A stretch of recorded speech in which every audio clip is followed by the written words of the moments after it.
A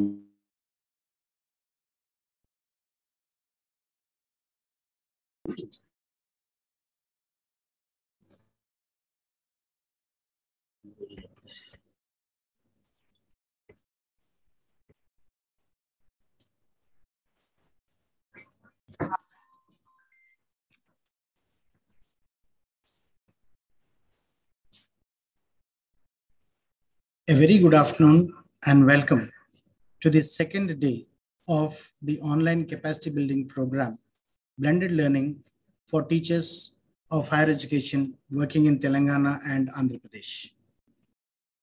Today is the second day and we have with us Professor B. Rajshekhar.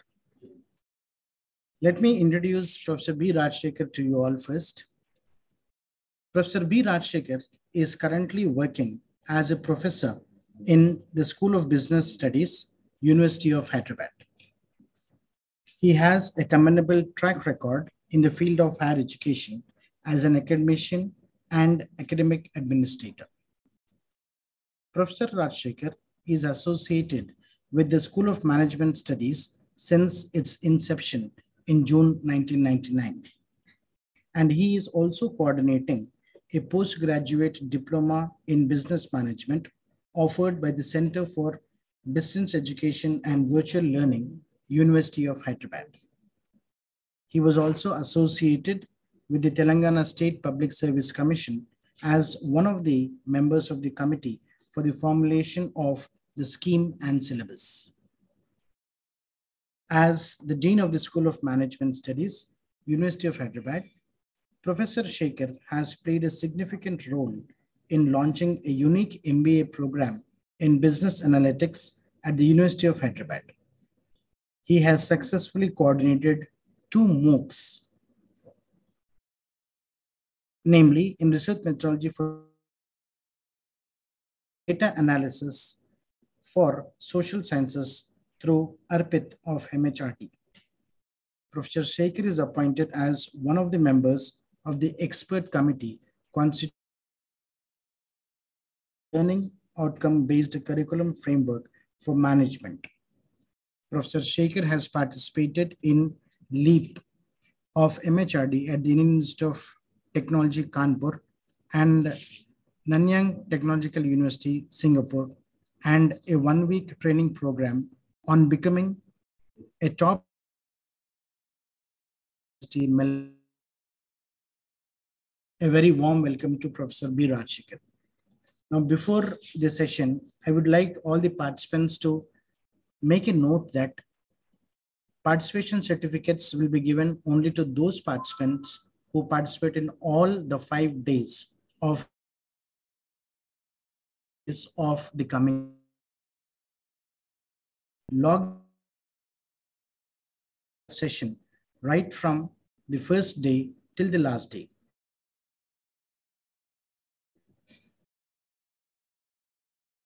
B. Rajshekhar, Professor B. Rajshekhar, please.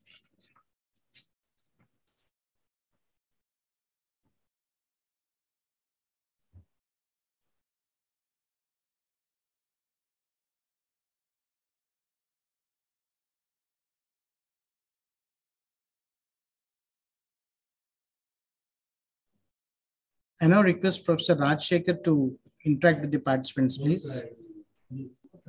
Thank you, Ravindranath. Thank you. Am I audible? Yes, sir. Yes, sir, you are audible. Okay, let me share my screen.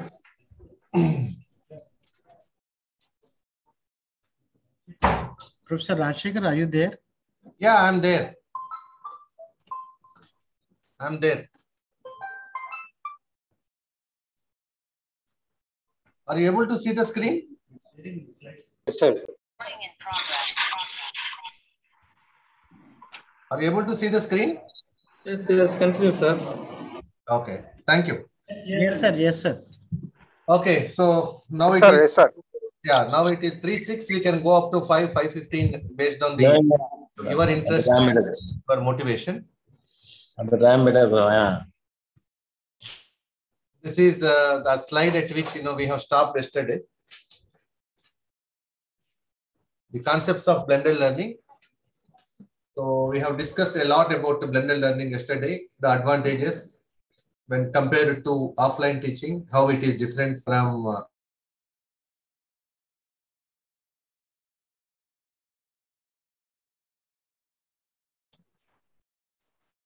so how it is different from offline teaching.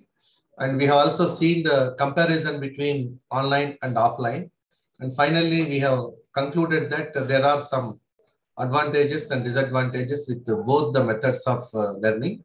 So finally, we have concluded that neither online nor offline is totally effective. So let us have a combination of these two. That is what is called blended learning or hybrid learning.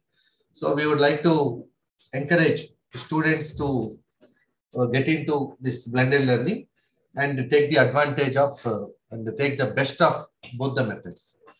For which as we have seen yesterday in the discussion, there are a lot of challenges.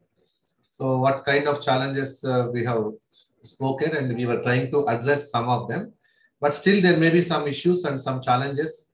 But let us try to understand this whole philosophy of blended learning in more systematic and scientific manner, and how the students can be engaged, and what are the models of blended learning, how the students can be engaged in blended learning, and followed by challenges of blended learning, and especially implementing blended learning in our Indian context, especially in both Telugu states, Telangana and Andhra Pradesh, what would be its kind of impact on the student learning process.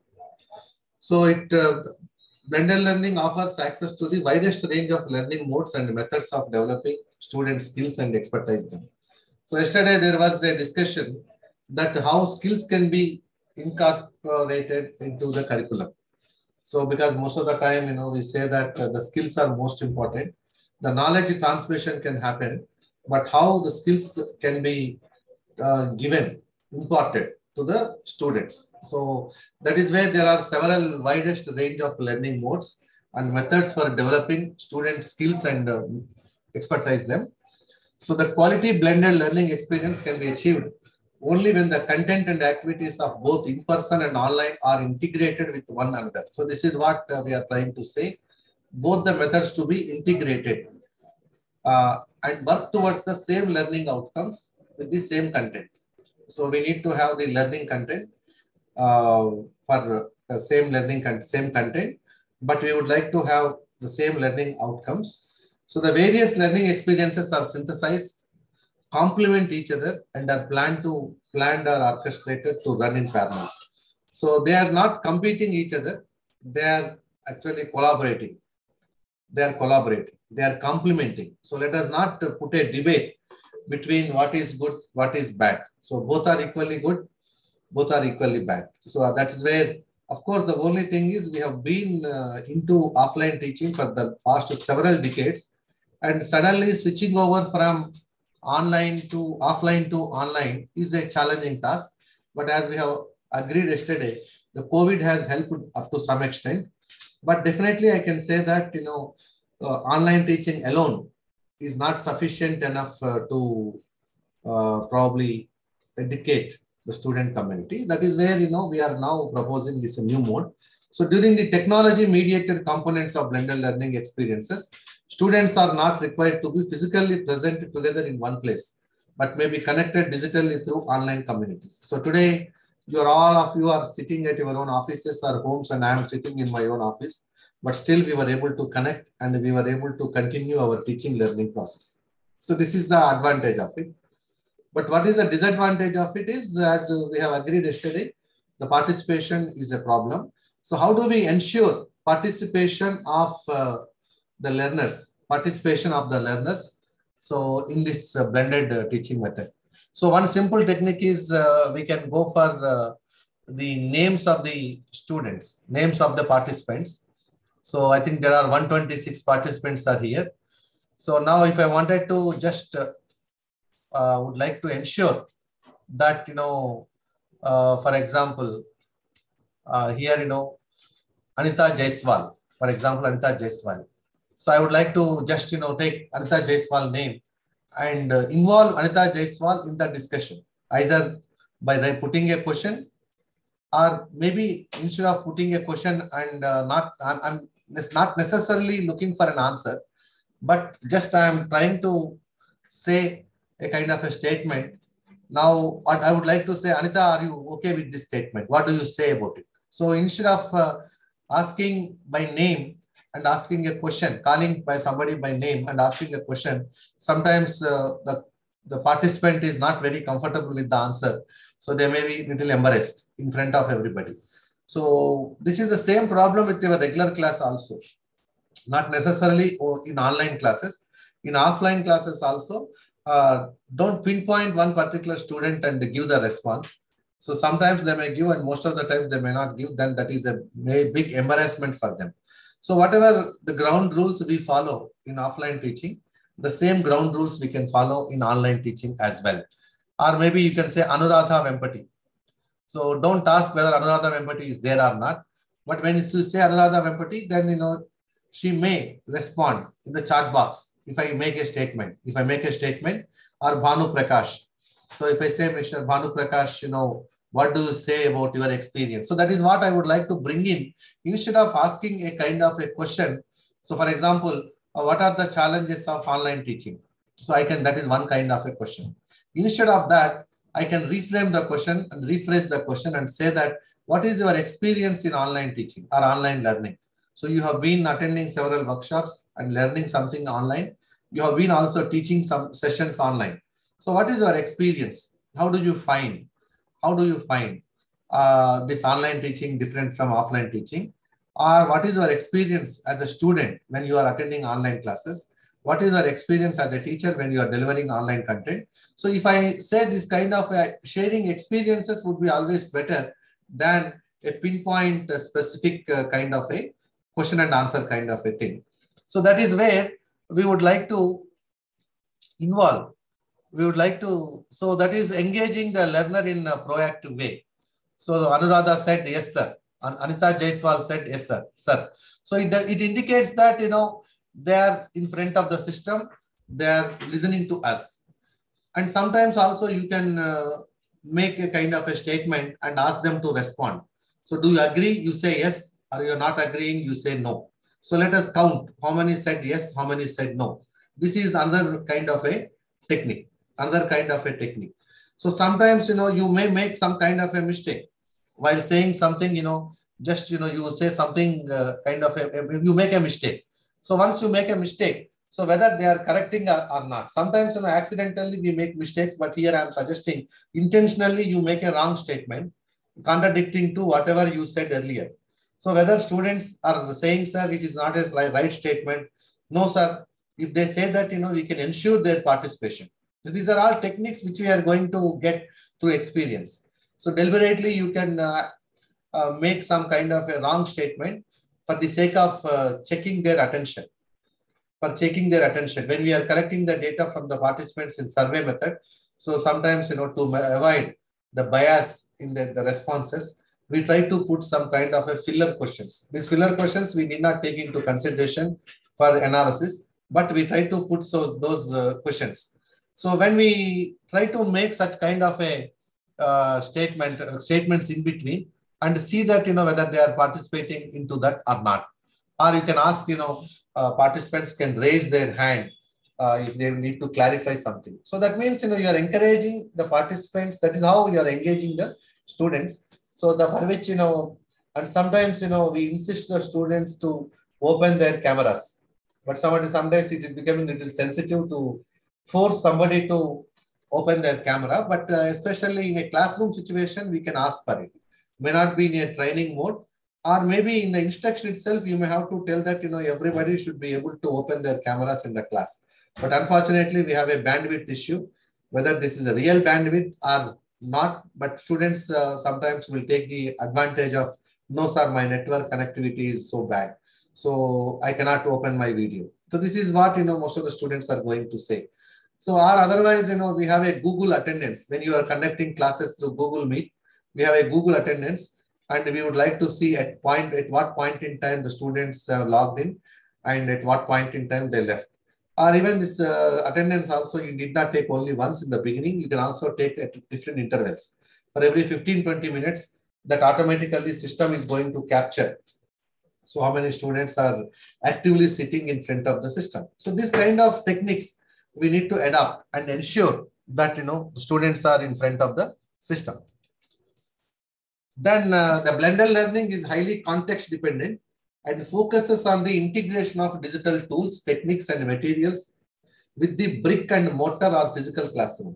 See, the biggest challenge of blended kind of a learning is it is highly context dependent, and it focuses on the integration of digital tools, techniques, and materials. So most of the time, we teachers are habituated for brick and mortar classrooms or physical classrooms. We have been engaging ourselves in the face-to-face conversations, and we have been also teaching on the board, and the students use it to take down the notes. And we are not very good at making some content well in advance, which is to be uploaded in the kind of a web. This is one kind of a challenge.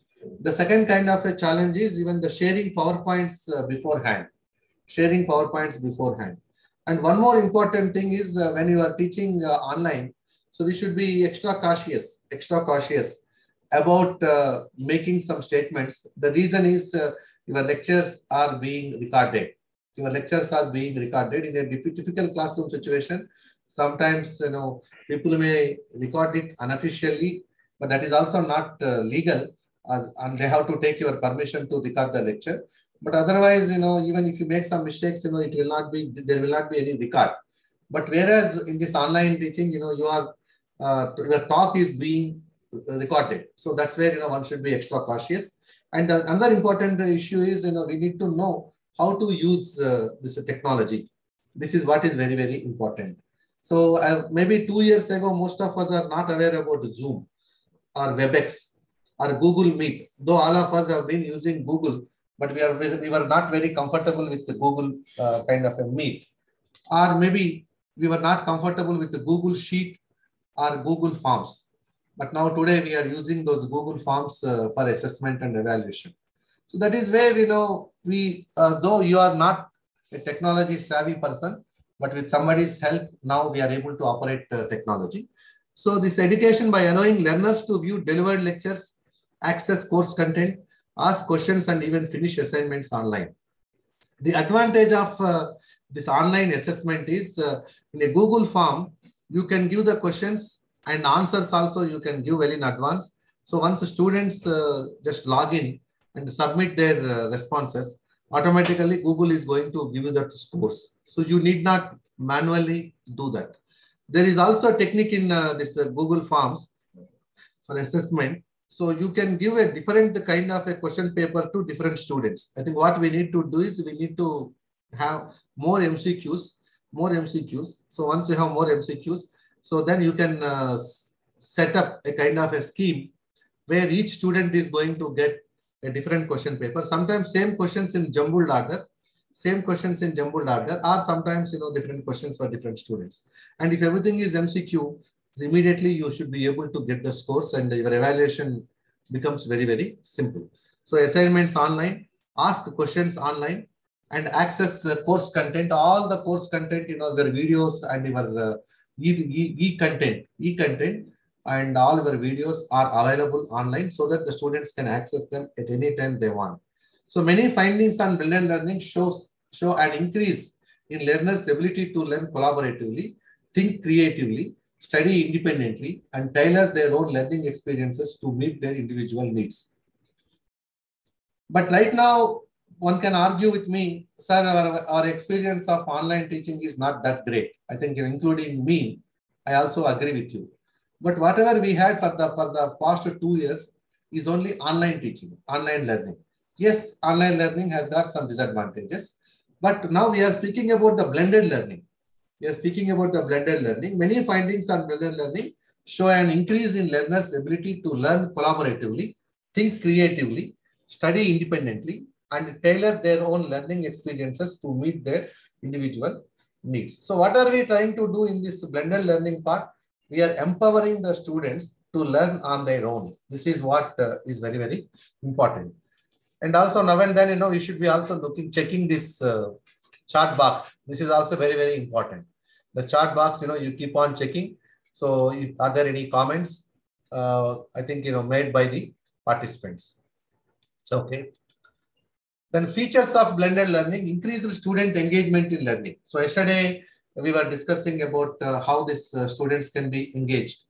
But when we go for blended learning, I'm again cautioning you, this is not just online. In a blended learning, you can engage the student in multiple ways. So there is a physical engagement or maybe online engagement. So if it is an online class, you know, online engagement, and if it is a brick and mortar classroom, you know, physically you can engage the students. Enhance the teacher and student interaction. So nowadays, you know, the students, because of this pandemic, students are interacting with the teacher through mail. I don't think 2 years ago, the students were interacting to the teacher with the mail. Hardly they used to submit their assignments, but now they are making they're sending mails to the teacher to clarify their response, their kind of doubts. The second important issue is even whenever you are doing this kind of online classes, we are also creating some WhatsApp group for the class. So in the WhatsApp group, there would be a lot of comments by the students and a lot of clarifications. And sometimes as a teacher, you can give, or even before you give the response, some of the group members are going to respond and there would be a lot of debates and discussions. So as a teacher, what we can do,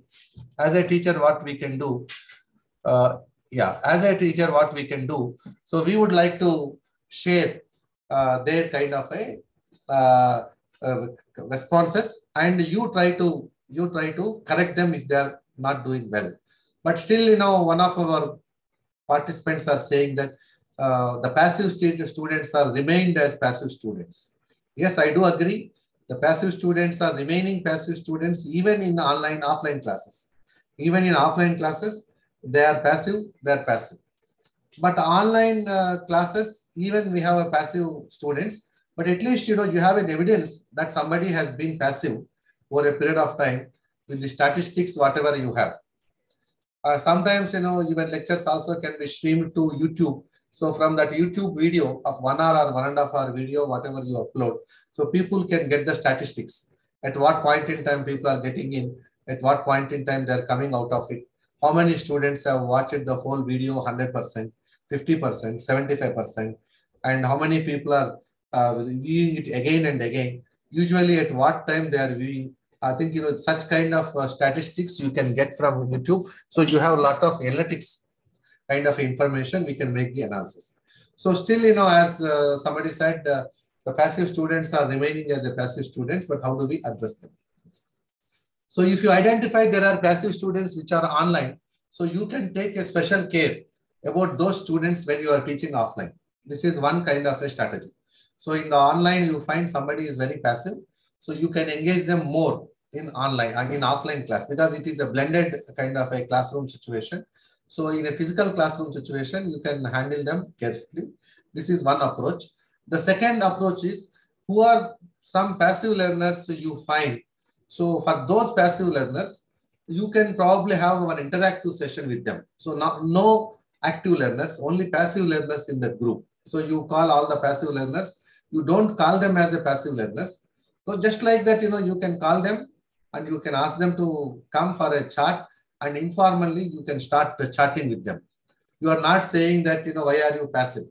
But you try to understand, you say, instead of asking somebody, why are you passive? So don't even label the students as active and passive. It is only for our own consumption we are going to segregate them. But when you are trying to interact with them, try to know what are the reasons for their slow learning. Don't even mention them as a slow learning. So you try to say that, you know, the minimum participation in the online discussions, So that is one aspect we need to do. And if there is some kind of cause, so definitely you would like to address them. The next important thing is you can make them into teams. You can make them into groups. So when we discuss about blended learning, even this project-based learning is also another important aspect of this blended learning. So you can make the students into various groups, and in every group you try to see that some passive students also distributed across, so that they can also learn from their peers while they are working in a group. So that is another important issue. So give them a project or some experiential sharing. So some 10 students of the class, 10 students are 10 students are not participating in your class, for example. So what you do is, don't ask these 10 students to respond, but if you ask some 2 active students to make presentation, then, in the sequence, you can keep the 3rd inactive student or passive student to make the presentation. So you try to schedule your presentations in such a way that don't keep all active student presentations in the beginning itself. So that what happens is that is going to become a benchmark. And these passive learners may not be confident that, we may not reach that benchmark and they would be withdrawing. So what we can do is we can make a blend. Even for presentations also, you can make 2 students as a team presentation. Instead of a single presentation, make a team presentation. Within the team presentation, there is one active student, one passive student. But also you should say that the presentation should be made by both of them. Not that, only one person would be presenting and another person would be just simply standing. And this is also one possibility. Most of the time, you always ask the students to give, when you ask the question and you expect the students to respond. But now what you can suggest, I request all the students to ask questions. Very interesting question and intelligent question I am going to reward. So that means, we are trying to ask the students to prepare the questions. See, most of the time, in our assignment, what we are trying to do, we give the questions and we expect them to write answers. But why can't we ask them to make questions as assignment? Let them make assignment, one assignment as a questions. Let them make MCQ questions. Let them make MCQ questions as many as possible.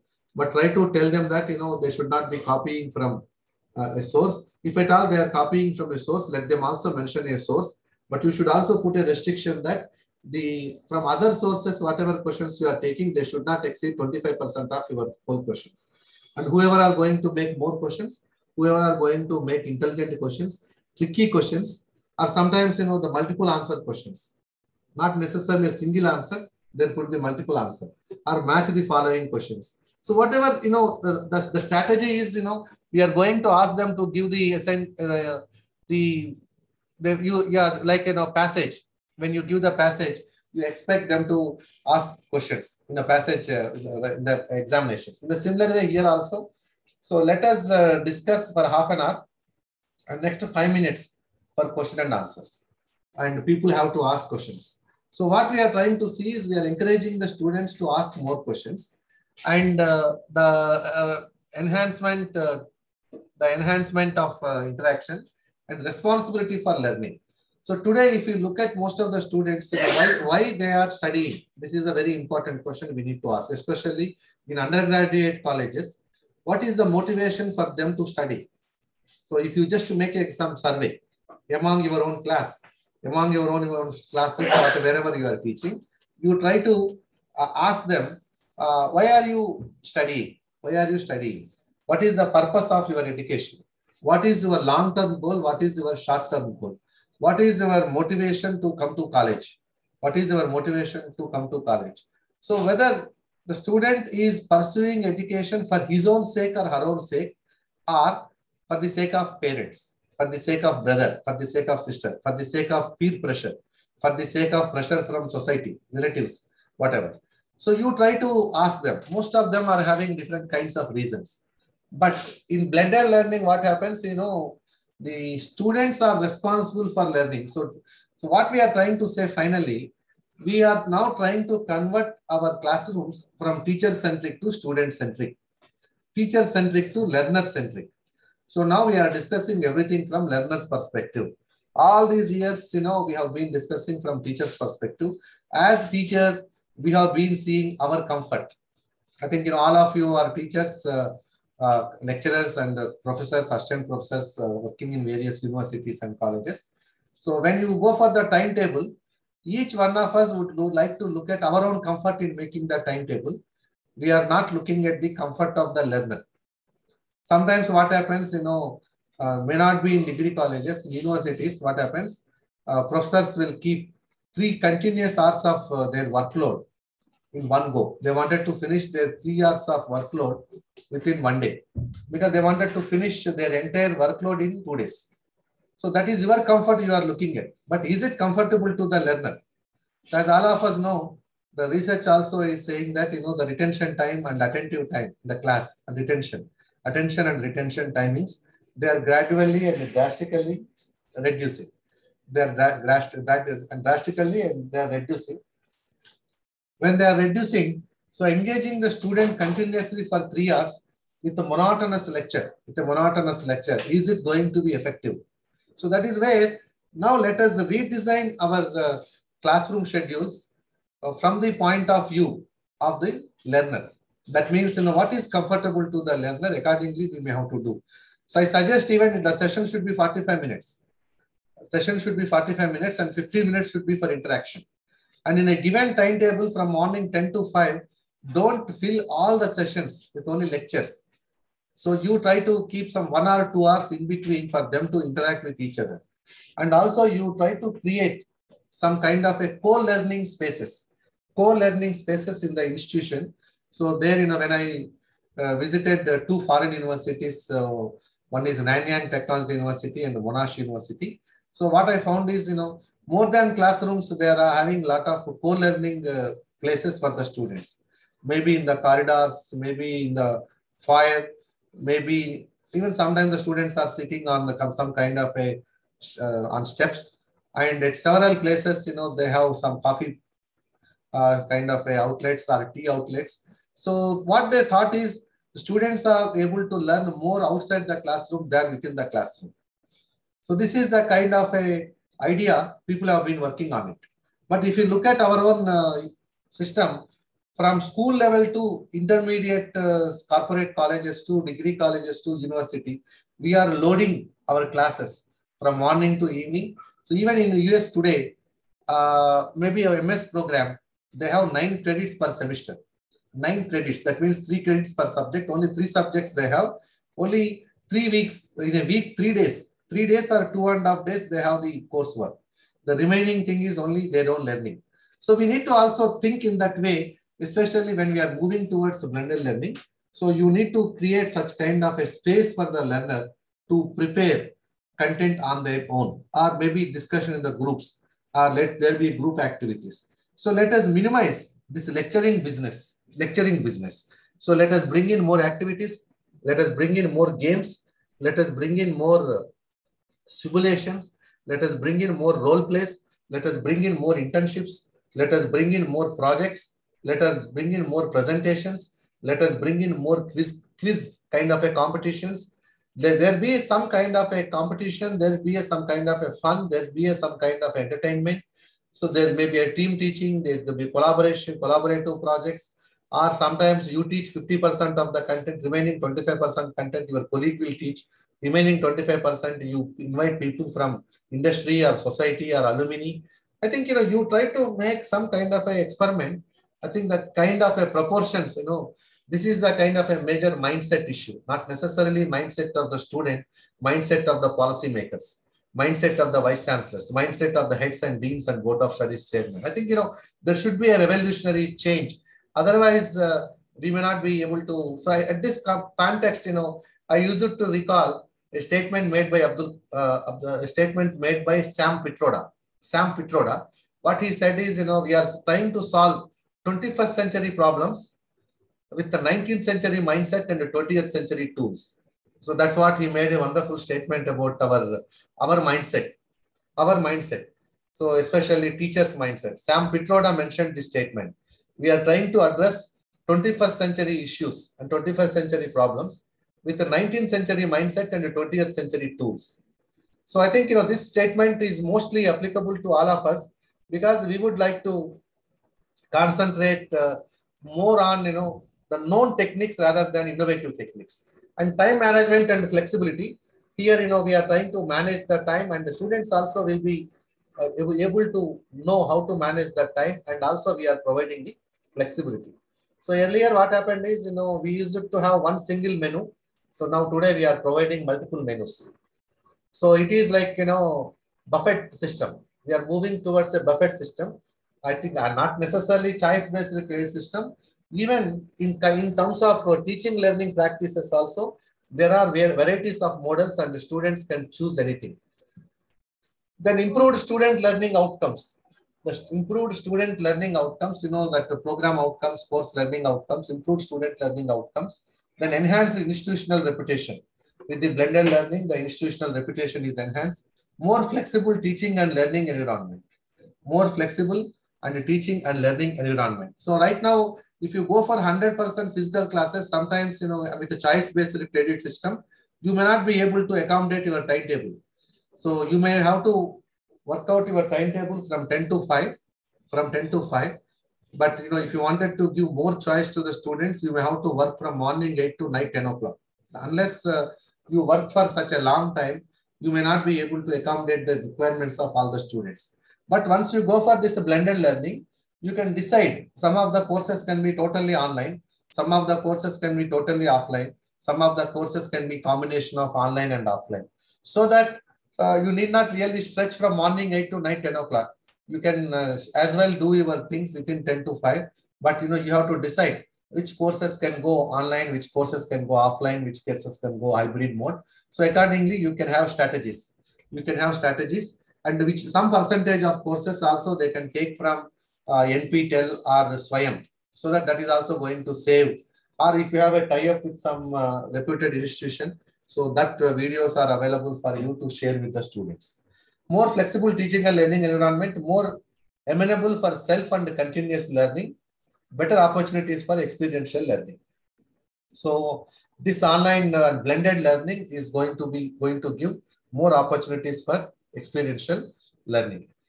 So influence of blended learning environment on learner. So this is the next important question because we have a lot of apprehensions. So how this blended learning is going to work? So it is going to be a new philosophy. It's going to be a new concept. Whether it is suitable for our system. These are the kinds of apprehensions we have. Yeah, as you know, even after 70 years of our offline teaching, we have not stabilized. Even today, we have a lot of issues with offline teaching. So you cannot expect the benefits of blended learning within a day, within a month. So it will take its own time, but definitely with the use of technology, we should be able to achieve our objectives at the earliest. So when we know something is good, let us switch over. That's a very simple thing. So increase student interest. When technology is integrated into lessons, learners are more likely to be focused on and are excited about the subjects they are studying. See, for example, you know, when we are doing this kind of a PowerPoint presentation versus if I use Blackboard, which is more exciting. If the Blackboard presentation is exciting or PowerPoint is exciting. Within PowerPoint, I bring animations. Whether animations are going to excite you or simple PowerPoint black and white is going to excite you. So definitely, when you add some animations, when you add some graphics, when you add some videos, so they are going to be much more useful. Say, for example, in my operations research subject, I am supposed to discuss about the queuing system. So the queuing system, you know, I try to discuss about the queuing system by explaining, you know, I try to ask them to recall their queuing experience. But I would like to play a 5 minutes or 3 minutes or 1 minute to 2 minute video that there's a long queue at railway reservation counter.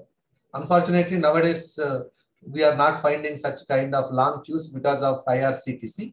Everybody is able to book online. Most of us are able to book online. Or maybe a passport office.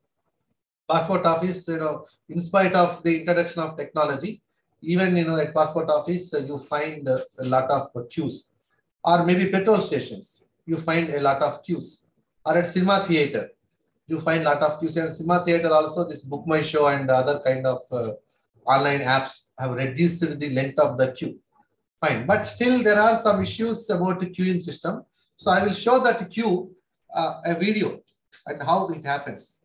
And also in the queuing system, we have some kind of properties. Number one, by looking at the long queue, some people wanted to join the queue, but they leave the queue. The second kind of a property is people spend some time in the queue and they lose the patience and they leave the queue. That is the second one. The third one is they move from one queue to other queue. They're thinking that, you know, this happens most of the time. We also experience at toll gates. when you are traveling on highways, so we move from one line to other line, and finally you realize that your old one is much more faster than the existing one. So all these kinds of things, if I make some 5 minutes or 4 minutes or 2 minutes video, I present that video, that is going to have very good impact on the student mindset rather than asking the student to imagine on their own. So definitely they should imagine, but at least to imagine, we are going to give them some kind of, videos. So when the technology is integrated, for example, a student writes the exam in a normal circumstances, and when are we going to give them their scores? After 1 week, after 10 days, after 1 month, sometimes after 2 months. In some cases, I think the student has to see his internal marks in the final memo, because there are some teachers, they never evaluate. Though we call it as a continuous assessment, but hardly those scores are not revealed. People will look at only the memos and then only they come to know about it. But whereas in this kind of blended learning, when we are conducting online quiz, so once you complete the examination, within no time, you are going to get your score. That gives you an excitement. And also sometimes there is a provision for retest. And again, that fellow take another test. Look at the score. When the score is increasing, the student is motivated. Like that, you can provide multiple tests. The student keep on testing on their own at what pace they are trying to address them and what would be the percentage of right answers or wrong answers. So I take the test now. I got only 10 out of 20. I again study for 2 hours. Then again, I take another exam. So I got 15 out of 20. So immediately it gives me a confidence that I was able to improve 5 marks. So this is the kind of advantage we have, for which there is no teacher. There is no examination paper to be prepared then and there. So the student just download a paper and fill it, not even downloading, just open and respond and look at the scores. So that is going to give the motivation. Or sometimes the videos are available 24/7. That gives us motivation. Keep students focused for longer. So that is, the use of computers to look up information and data combined with access to resources, engagement and interaction keeps students sit for longer period, thus developing learning through exploration and research. So today most of us are using mobile. So I think today, if you look at our own time, how you are managing your time, either you are spending most of your time in desktop or laptop or maybe mobile. So that means, there is some attraction in the mobile.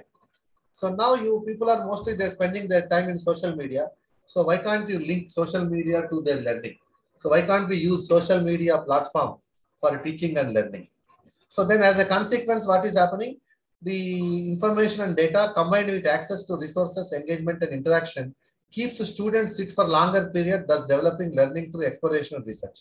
For example, blended learning, I wanted to know. So right now I am teaching for you, but as a teacher, if you wanted to learn what is blended learning, what do? You go to Google first. You say blended learning.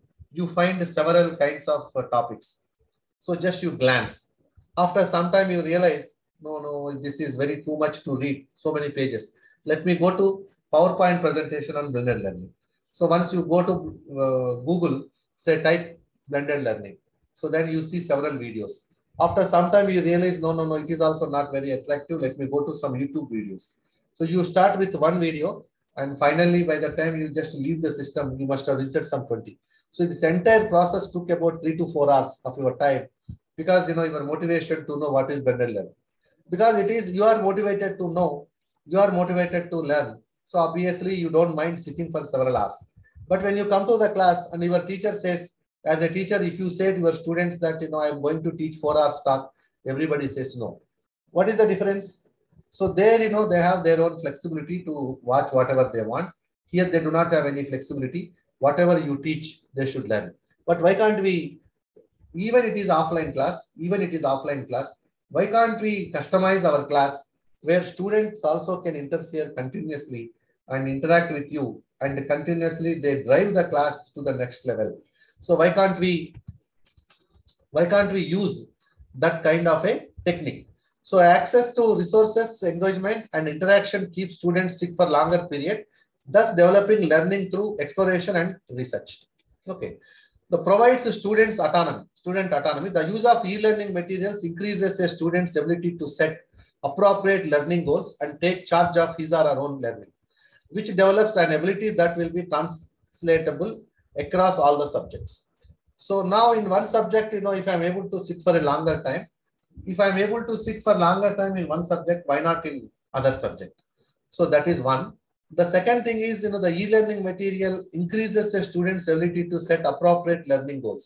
So sometimes, when you are given a e-learning content, so you keep your own goals and you try to say, within 1 week, I would like to complete the whole content.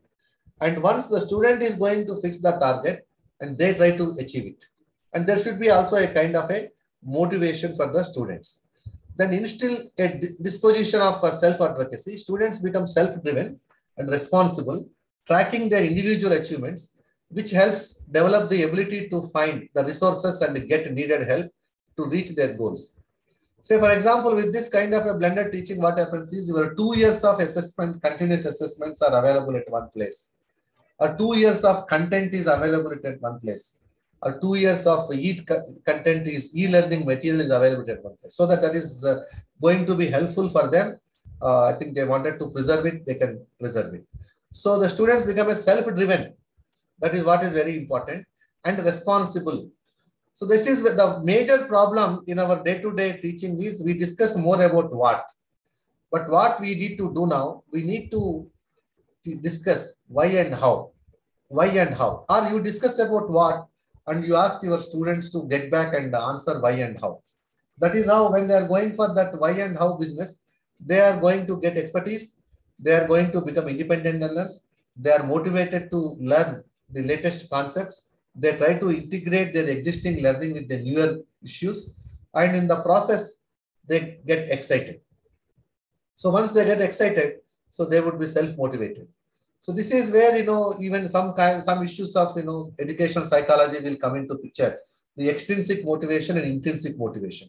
So there will be a more of an intrinsic motivation when students are going to use this kind of a blended learning, the self-driven and responsible, tracking their individual achievements, and which helps develop the ability to find the resources and get needed help to reach their goals. Prepare students for the future by offering a multitude of real-world skills like research skills, self-learning skills, self-engagement skills, better decision-making skills, offers a larger sense of responsibility, computer literacy, self-driving ability that directly translate into life skills. See, this is also an indirect benefit is, people are also able to develop life skills. See, what is happening in our regular day-to-day teaching? So we are doing a lot of spoon feeding. We are doing a lot of spoon feeding. So the students are always looking at the teacher. Even today, so when I say there is an examination after 3 days, the students are going to ask me, sir, what are the important questions? Number 1. Number 2, sir, can you share your PowerPoints?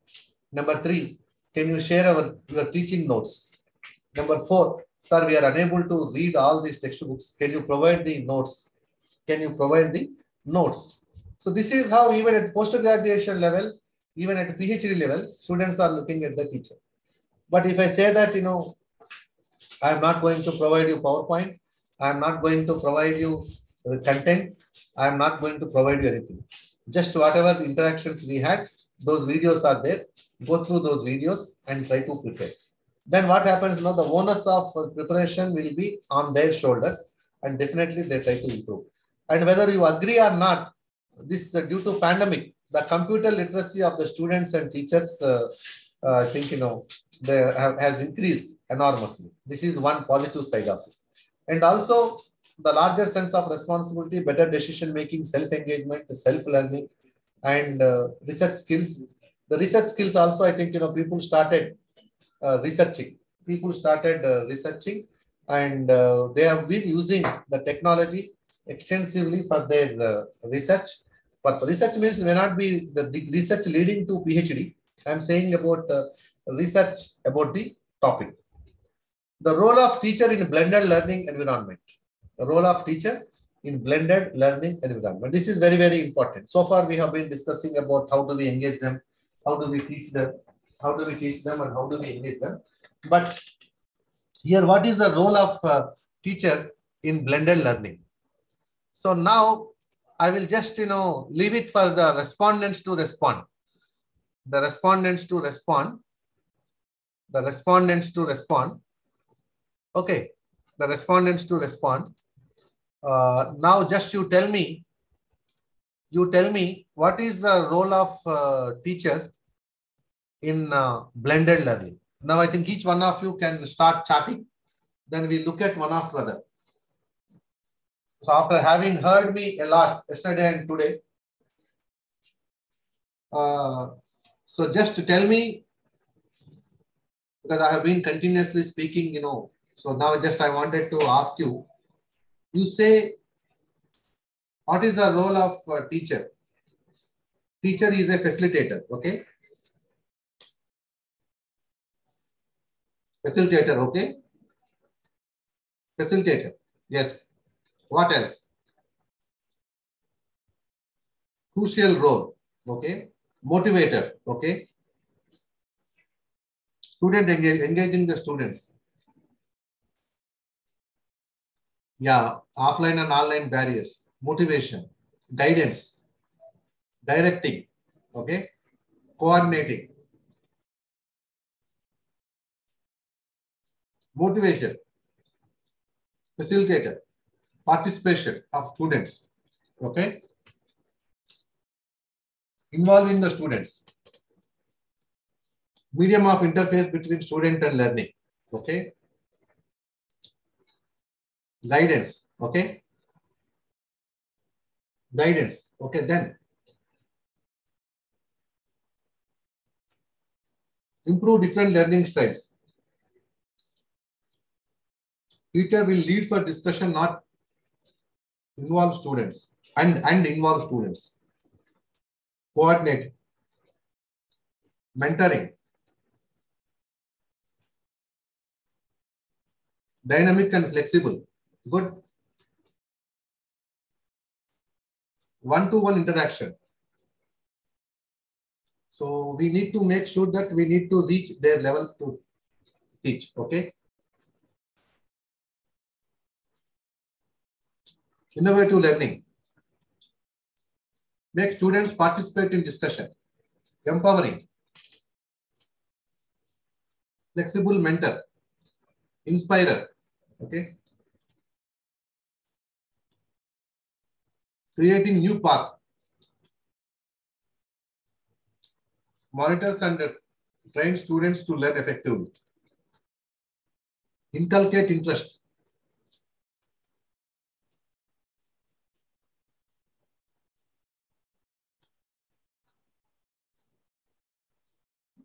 Participant in learning process. Helping students. Sharing of experiences. Okay. Need to teach the concept. Make them to enjoy learning. Equipped with techniques. Make everyone to get involved. Flexible. Okay, good. Lot of ideas. Lot of experiences. Exploring new styles of learning. Okay. Exploring new styles of learning. Technology-based learning. Observer. Chances of learning rather than teaching. Moulds the students.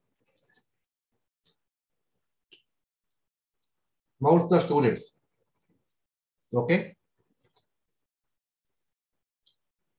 Teacher is a provider of knowledge.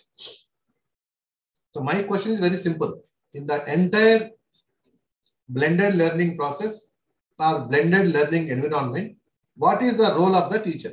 So all of you are saying that teacher is supposed to be a facilitator, director, controller, coordinator, motivator, molder, guide, mentor. What else? Teacher is the provider of knowledge. Okay. Properly channelizes their talents and skills. Okay. Okay. So let us see. Yeah.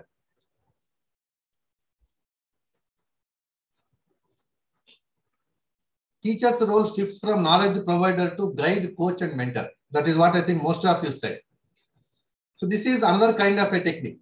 So I know what is there on the slide, but just before moving to the slide, I ask the respondents to respond, students to respond. When they give these responses, when we move to the next slide, immediately same points are there.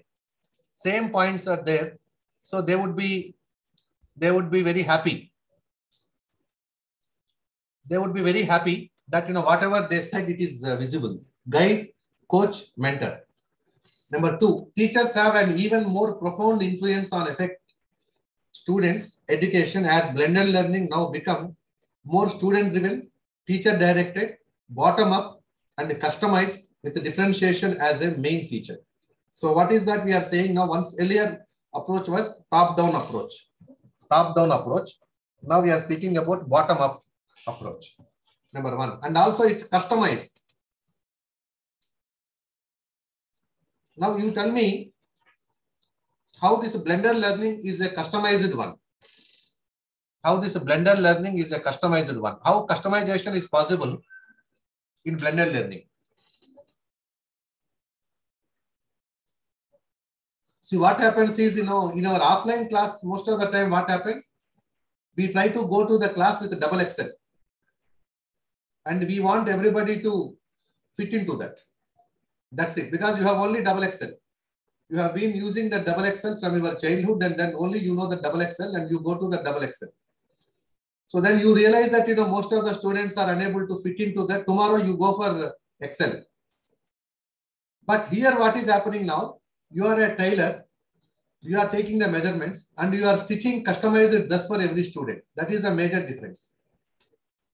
You are a tailor. Instead of giving them a ready-made dress of XL or double XL, so you take one XL shirt and you ask everybody to wear it. One size is not going to fit for all. So what are we trying to do now? We are a tailor. You take the measurements. And with those measurements, you are going to stitch with the dress which suits them. So that is possible with the blended learning, because manually it is not possible, but it is possible with the help of technology. This is what I wanted to say. So when we go for some NAC accreditation process, most of the colleges say we identify slow learners. But how do you identify somebody as a slow learner? How do we identify somebody as a slow learner? This is a question we ask, but most of them may not be able to respond properly.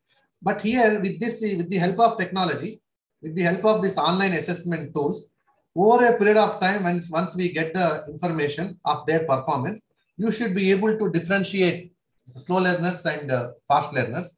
Accordingly, you can customize your delivery mechanism. So, fine.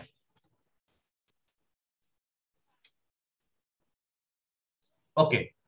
So the teachers have an even more profound influence, and teachers have enhanced role with the technology instruction. Yes. So teachers will have enhanced role because, the technology also they should know how to use it. And sometimes, they misuse, they abuse, but you should be also trying to guide them. How do they go about? Sometimes what happens, you give a case study. For that case study, there are some kind of ready-made solutions available in the net. And people immediately start copying them. People start presenting those solutions. But as an instructor, you should be able to say that, no, it is not your output. This is from so-and-so source. It is given by so-and-so person and so-and-so university professor in so-and-so YouTube video. Don't play with me. So if you say that on 2-3 occasions, the students are not going to play with you. They start doing things on their own. And also you should be doing some kind of a plagiarism check of the assignment submitted by them. And you keep on saying that, any plagiarism percentage more than 10, I am not going to accept your assignment. Then people start improving. Or you are also putting a strong guidelines about academic dishonesty, academic ethics, and plagiarism, awareness about plagiarism and anti-plagiarism. So this is going to make the students more and more responsible. So only teachers can give teacher-led instruction which personalizes the learning experience and adds the human elements of encouragement, compassion, and caring guidance. So I was expecting this response from you that, at least one of you would be saying about, speaking about empathy. I think, one can be more empathetic. With online teaching also, one can be more empathetic towards students, and synchronous learning is possible. That except rubrics and the portfolio, what are the different assessment tools? Yeah, that we will discuss. So only teachers can give teachers-led instruction which personalizes the learning experience and adds the human elements of encouragement, compassion, and caring guidance. Teachers are provided with a fuller, more accurate picture of how each student is doing. That is what I have been telling, which give teachers insights into students' personal struggles and needs, insights which empower teachers to comfort and coach students through challenges that often serve as obstacles to learning. Yeah. In the very recent times, regarding COVID treatment, what kind of a COVID treatment all our governments have prescribed, including Telangana government. They have made a pamphlet, said you take antibiotic, you take vitamin C, vitamin D, multivitamin, zinc. If there is a fever, use Dolo, and if you have a running nose, use citrizine. So this is how they have given a kind of a pamphlet. But do you think that kind of a standard medication fits for everybody? No. But instead of using that, if you go to a doctor, if 10 people go to 10 doctors or same doctor, the doctor is not going to give the same prescription for everybody. He or she changes the prescription from person to person. So this is possible. It is possible when we are trying to go for customization. My whole idea is in offline teaching, there is not scope for customization. It is more of a standardization. But in technology, blended learning, we have a possibility for customization, that to be a mass customization. That is what I have been telling you. So then teachers have the opportunity to deepen and strengthen student-teacher relationships. So with the advent of technology, I can also maintain a WhatsApp communication with my own student. Or even in this chat also, while we are discussing, I can also send a personal chat to a particular student. So it is not visible to everybody, but only a two particular student I can give the chat. So that means now and then, but in a regular class, what happens if a student is not attentive, you are openly calling that boy and exposing that boy that, he is not very attentive. But here in this case, what happens, I can send a personal message to the student, he or she is not attentive in the class. So in summary, blended learning combines the best aspects of online learning with the best aspects of direct instruction. This is what is my tagline from yesterday. And I keep on repeating, and even from tomorrow onwards, all the resource persons are going to speak about it. So horizontal and vertical integration of learning technology and modes of delivery. There are three modes of delivery: face-to-face, traditional, flexible, and distance learning. So technology can be used to enrich traditional teaching, enhance flexible form of delivery, and increase social presence and level of engagement in distance studies. So technology can be used to enrich traditional teaching, enhance flexible form of delivery, and increase social presence and level of engagement in distance studies. If you recall our last 2 years experience, what did we do? Our regular classroom lecture, whatever we used to do, the same lecture we have delivered in the online platform. Do you agree? Do you agree this is what we have done? The same content, whatever we used to deliver in offline class, the same content we delivered in online mode. So people are saying no. People are saying no. But when I look at randomly some videos, because as part of this NAC inspection, when we visited some colleges, we asked them to show some sample videos. But more or less, there is no difference from online teaching the way they used to teach offline, and they have been teaching online. So we use it to make use of technology. That is what I'm saying. Using the technology in the given classroom, you have been running the PowerPoint and delivering the lecture. I'm not saying everybody. Majority of the videos, if you look at, there are some kind of online needs activity based to keep the attention span of students. This is the reality. But in real life situation, you know what happened? There are some videos I have seen people start reading the textbooks, reading the PowerPoint, not without any explanation. And sometimes they are not even ensuring the students are present in the class. They were not asking any questions. So why I am bringing this experience is, you know, because we have randomly seen some videos and we thought, you know, these people are simply replicating whatever they are doing in offline teaching. So that is where this technology can be used to enrich traditional teaching, enhance flexible form of delivery, and increase social presence at the level of engagement in distance studies. Thus, blended learning can operate on both a horizontal and vertical level. On a horizontal level, it refers to using technology to blend different modes of delivery to create more flexible learning opportunities. On the vertical level, it refers to blending, integrating a range of teaching methods and technologies within a single delivery mode to enhance learning outcomes. So here you can see the face-to-face and distance and the flexible and blended learning, the learning technology. So the horizontal level refers to using technology to blend different modes of delivery.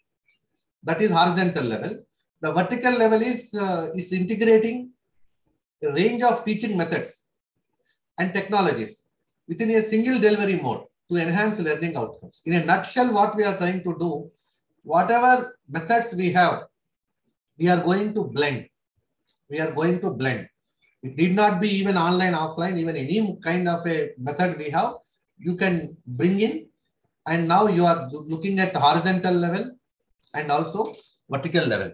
That vertical level, you can see various teaching methods.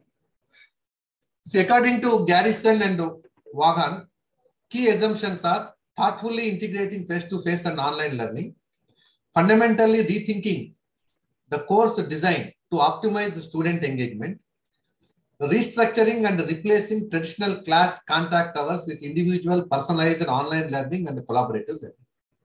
Thus, blended learning emerges from an understanding of the relative strengths of different teaching approaches. Okay. So fundamentally rethinking the course design to optimize student engagement. So my question is, 2 years ago, you had offline teaching. Last 2 years, you had online teaching. Have you really redesigned your course when you are moving from offline to online? So have you redesigned the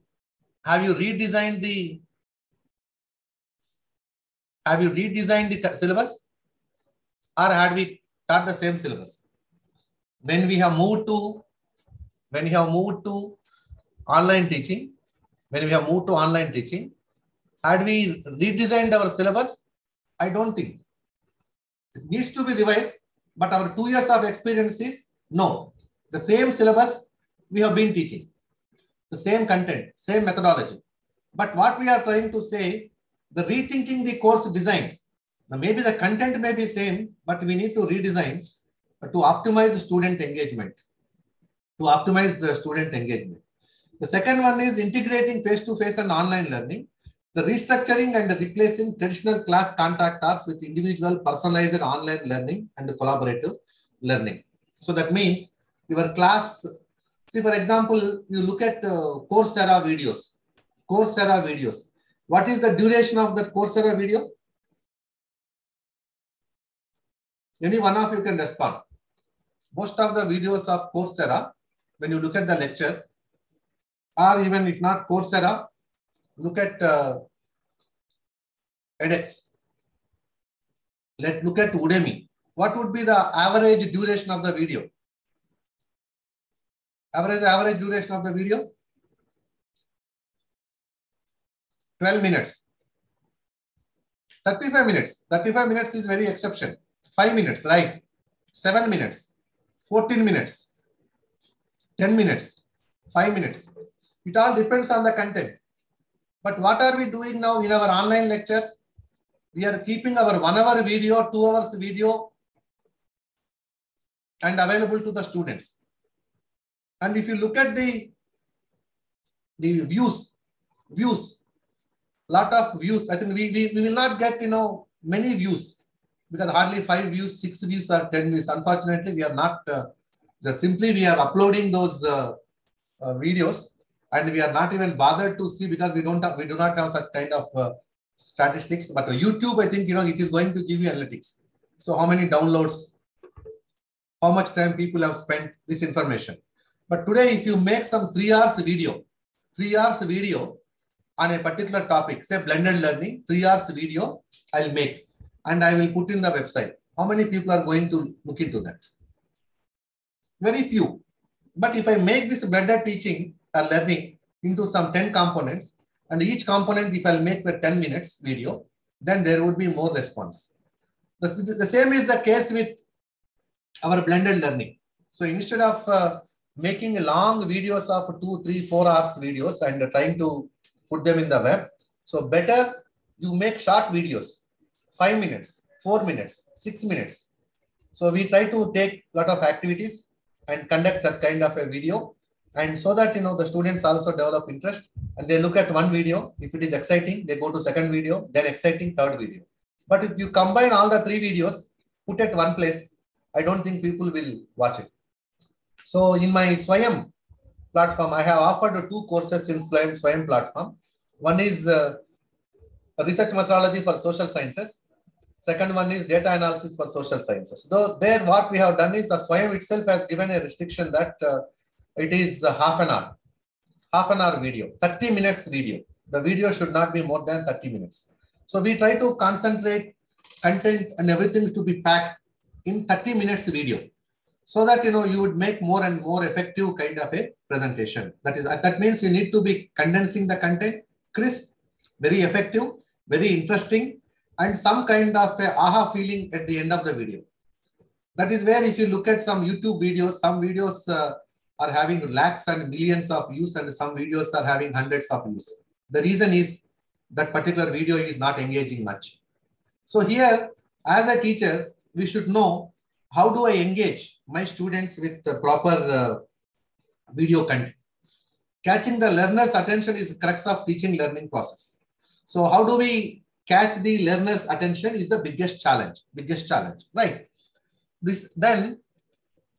So if you look at this particular picture, this is the blended learning, online learning, small groups, collaborative, individual. So personalized online learning, individual online learning, collaborative, then teacher-led small group instruction. So small group is teacher-led small group instruction. Collaborative is people sitting together and collaborating. And individual learning, that is individual. And online learning is the personalized online learning. So now this is like kind of a cycle. So online learning, small group learning, collaborative learning, individual learning. But here we are not avoiding the teacher-led small group instruction. It could be small group, it could be large group, but definitely it is going to be a teacher-led small group instruction. So don't be under the impression that when we are speaking about blended, we are totally removing the teacher from the process. Teacher will be there, teacher should be there. Without teacher, we cannot imagine teaching learning process, definitely. So there is no substitute for the teacher. But the problem is, even there is a YouTube lecture, there is a content is available on YouTube, but people should come to your offline classes. So such is the kind of a motivation we need to create to the students. The next important question is models of blended learning. So here again, I will stop for a while. You tell me what are the various models of blended learning, whatever you know, you just type.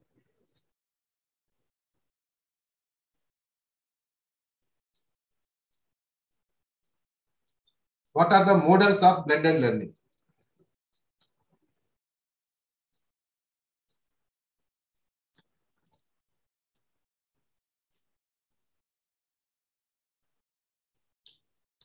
Yeah, within 1 minute, there is no response means you are not much aware of those. Number one. Number two,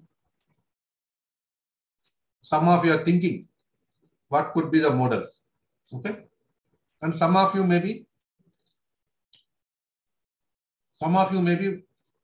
looking for Google to give the solution. Gamification. Gamification, okay? Case studies, somebody said. Let us look at the models of blended learning.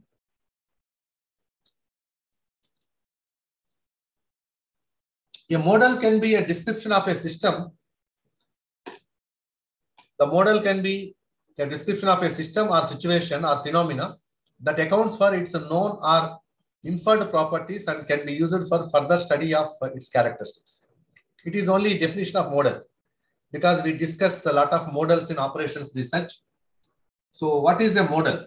A model can be a description of a system or situation or phenomenon that accounts for its own or inferred properties and can be used for further study of its characteristics. Blended learning covers one or more of the following three main models. The first model, blended presentation and interaction model. The first one is blended presentation and interaction model. The classroom engagement as its primary component with support from out-of-class online exercises. This is what from yesterday onwards we have been discussing. Blended presentation and interaction model. This is the classroom engagement as its primary component with support from out-of-class online exercises. The example is flipped classroom or flipped curriculum approach. Students viewing podcasts or other online resources independently, followed by a classroom-based tutorials or seminars for group learning based upon these resources. So face-to-face sessions and we have online activities. So we are now trying to look at both. So as somebody said, the flipped classroom or flipped curriculum approach. Okay, this is blended presentation and interaction model. Then the second one is blended black model. Blended black model. Sometimes it is also called a program flow model. Sequence of activities or blocks are structured to incorporate both face-to-face learning and online study, usually with the consideration for both pedagogical goals and practical constraints. It is called blended block model, sometimes called a program flow model. Sequence of activities or blocks are structured to incorporate both face-to-face. That means in the session plan itself, you are going to mention about the sequence of activities.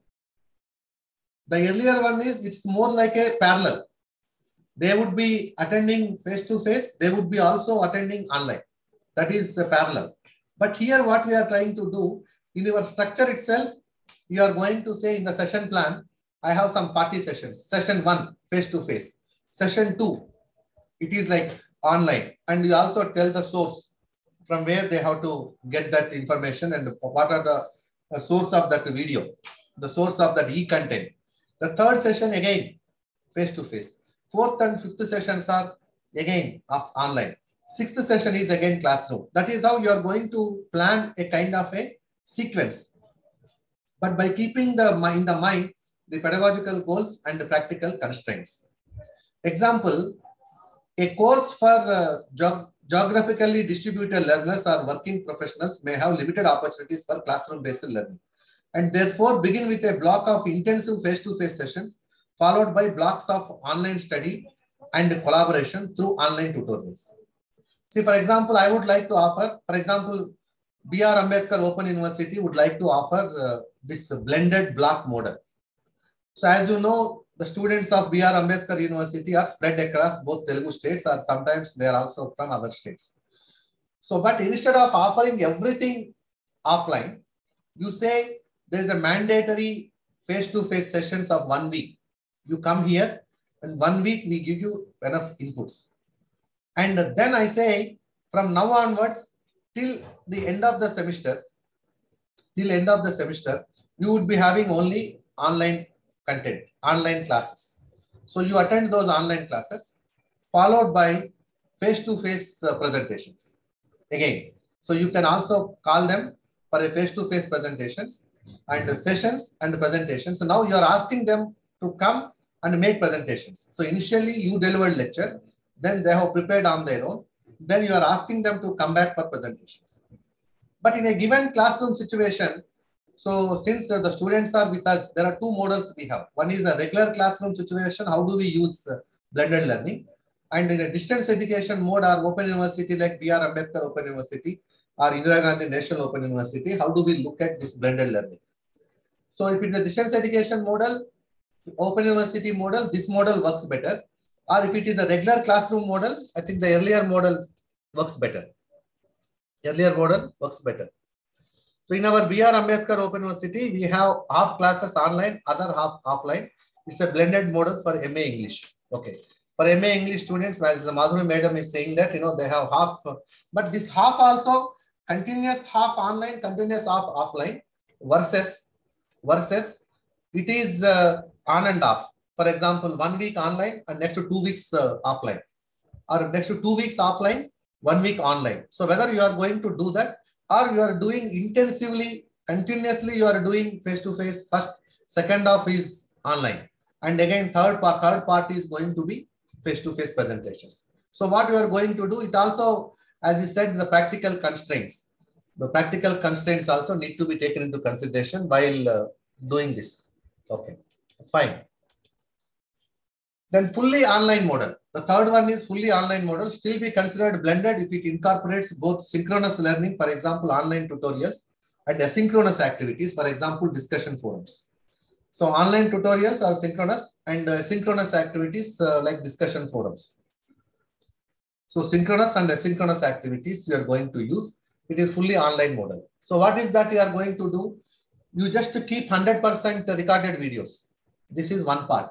The second one is you have a live session and where participants are participating. This is the second kind of a model, but the participants and the students need not come to the institution. Participants or students need not come to the institution. They may be at their respective places, but you are going to provide them online content and let them have online content, video recorded. And also you are going to take online lectures. It is not face-to-face, live lectures, online tutorials you can conduct, that is what we call tutorials, or maybe the discussion forums, or maybe the video content in online videos, whatever video content we upload, we can upload that content. So fully online model still be considered blended if it incorporates both synchronous learning and asynchronous activities. So this is another model. So we have three models now. So fully online model. Yeah, just I'm going to display. Yes, madam. This is what the previous slide.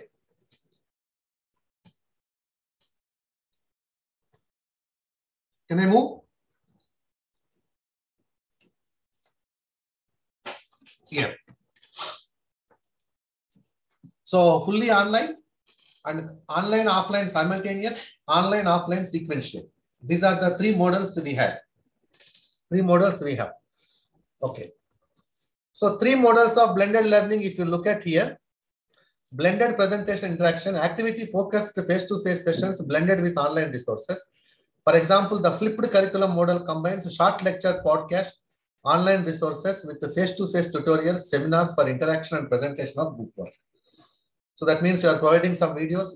I think now what we can do, I can suggest a technique to all of you. Last 2 years we taught online and we have those videos with us. So you take those videos and sit with some expert who can make videos and you try to minimize that duration of 1 hour, that you can split that into various components like 10 minutes videos or 15 minutes videos or 4 or 5 based on the topic, based on the content. And you also take care of your voice, sound, modulation, and also some background disturbance if you have, that can be eliminated in this editing part. And here and there, if you wanted to add some 1 or 2 videos, you can add. So whatever we have videos we have generated in the last 2 years, you can identify some of the best videos what we have, and you can now sit with an editor and split that into various smaller videos. And here and there, you can incorporate some other YouTube videos where there is no issue of copyright violations. Then you can just make them and you keep those things available to the students, and simultaneously you can have face-to-face interaction, for which it is not going to be much expensive because already videos are there, only you need to bear the expenditure of editing. editing and making them into smaller videos. That is one. The blended block is the combination of intensive face-to-face sessions as one day or half days, weekly online tutorials, seminars for activities and interaction, and online content and resources. The third one is a combination of short lecture podcast with online resources and learning, online tutorials, they are synchronous, interaction via online collaboration, discussion forums, and group work. This is asynchronous. So synchronous and asynchronous, and we need to provide in all the three things. The common thing is online content and resources. Either they are podcast, they are videos, whatever. So they are available. So blended presentation and interaction, blended block, fully online, fully online. So whatever we have discussed there, they have mentioned here. The components of blended learning model. The blended learning model can be used as a guide in evaluating and integrating separate components that would result in instructionally sound learning situation. The components are learning environment, can be either synchronous or asynchronous and has distinct set of advantages and disadvantages. The media refers to appropriate vehicles that simply deliver content in learning environment. The refers appropriate vehicles that simply deliver content in learning environment. The instructional component, most appropriate instructional strategies that support the learning objectives is selected while maintaining instructional quality. So learning environment, the media, instructional component. The most appropriate instructional strategies that support the learning objectives is selected while maintaining instructional quality. So learning environment, media, instructional component. Media is the vehicle. Instructional component is the strategy, the learning environment. The goal of blended learning is to leverage positive attributes of each environment, select appropriate media and instructional strategy to ensure optimum use of resources to attain the learning goal and learning objectives. And sometimes at this point in time, when I start speaking about this, some teacher colleagues say that, sir, it's very expensive. But do you think it is really expensive nowadays? Do you think it is really expensive? Because, you can record your lecture through your mobile phone. You can record your lecture through your laptop. Or even you can create a Google Meet. If you have a Google account, you can create a Google Meet link and you start teaching through that Google Meet and can be recorded. I don't think it is going to be very expensive. Not at all expensive. I can simply say it is not at all expensive. The only thing is, we need to change the mindset. We need to change the mindset because most of us are fans of offline teaching and we are addicted to offline teaching. It's good, but now I am not saying that don't go for online teaching. Even today, the first day after 2 years, I have experienced offline teaching in my university. 15th of March today. So we have, I think, started the classes for first years offline.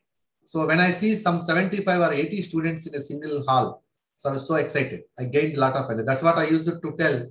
When I go to a live classroom, I gain the energy from the students.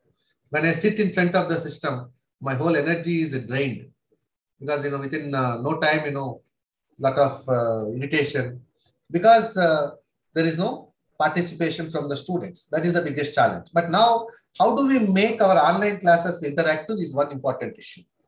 How do I make my online classes interactive? That is one. And the second one is, how do I achieve my learning objectives? These learning objectives also differs from subject to subject.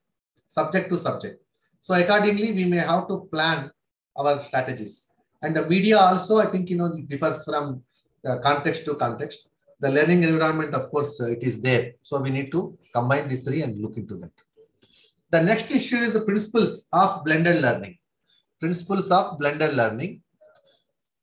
So here you can see the use of technology creatively, clarity and consistency, socialization, student-centric approach, track progress, variety activities, feedback, shared vision. So I think these are the very important factors. These are very important factors, principles of blended learning. So the shared vision, use technology creatively, clarity and consistency, socialization, student-centric approach, and track progress variety activities, track progress variety activities, then feedback. Okay. So now you look at the principles here. Principles are few factors to be considered when designing learning experience. The 7 blended learning principles are: number 1, cohesive vision. A united and combined vision of how the technology will enhance specific learning goals, how it will ease burden on teachers, and how it can make both teacher and students more creative learns is to be determined beforehand by teachers and the head of the school, in the sense institution, in order to work towards the same goal. Okay. The subject treatment from simple to complex. Good. Okay. So then a united and combined vision of how the technology will enhance specific learning goals. So first of all, we should have a clarity. As an institution which is getting into blended learning, we need to have some kind of a clarity that how the technology will enhance specific learning goals. Since everybody is going for blended learning, we should also go. There's nothing wrong in going it, but before that, we need to have some kind of a vision. How it will ease burden on teachers, how it can make both the teacher and students more creative. See, in our university, we have some kind of software we have introduced for monitoring the projects. And also we have started some e-governance project. So what happened is, while we are doing things on e-governance, and also they're asking, that e-governance system is asking about hard copies. Or they are asking us to keep hard copies with us. Then people felt this e-government has increased the burden rather than easing out their burden. So that is where we need to look at, so how it will ease burden on teachers, how it can make both teacher and students more creative learners is to be determined beforehand by teachers and head of the institution in order to work towards same goal. This is one. Use technology creatively. Use unsophisticated technologies like working platforms, Google Docs, Google Calendars, chatbots, or work management apps creatively in more ways. So we have one colleague of mine, my university, Professor Lokanand Reddy. He is very effectively using Google Forms and Google Sheets. Google Forms and Google Docs and Google Sheets and Google Forms for this particular kind of, online evaluation process. So nowadays, even our research scholars are using Google Forms for data collection for their PhD. Google Docs are used for data collection. Google Sheets are used for some kind of a compilations. And I think chatbots, work management apps creatively in more ways. Integration of technological tools is useful in curating relevant content for students and creating resource spaces when delivering blended learning experience. TED uses animation videos to explain big and small ideas through story-based questions that require little technology but a lot of human thinking for learning journey. So such kind of Google apps, I think, in our university for the last 2 years, we have been using only Google apps to do our online teaching. The next one is clarity and consistency to be maintained.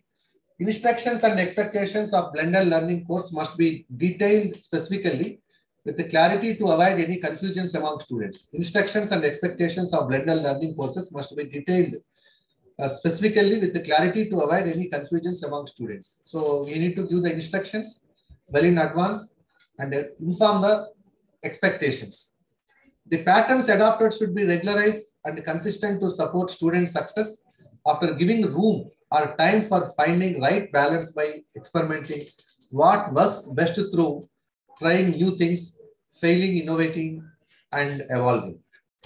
So the patterns adopted should be regularized and consistent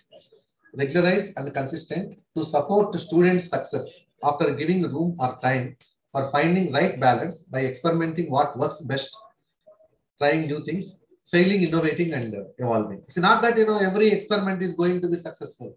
So when I started teaching statistics through online mode, I was worried about how to write equations.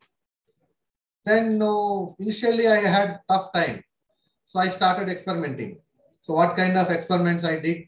So on paper, I used it to write everything. Then I used it to scan and I used it to show them. That was the one model. The second one is, I was teaching through mobile, and for a while, the mobile Just I was taking a pen and paper and I was showing whatever I was writing on the mobile, and I have done it.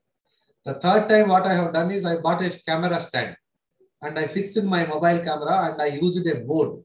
I was doing it. The next level, I used some paint option in Microsoft MS Excel. So from there, with that paint box, I used it to write equations, but that writing was not so proper. Then I find it difficult. Later, I tried with a tab.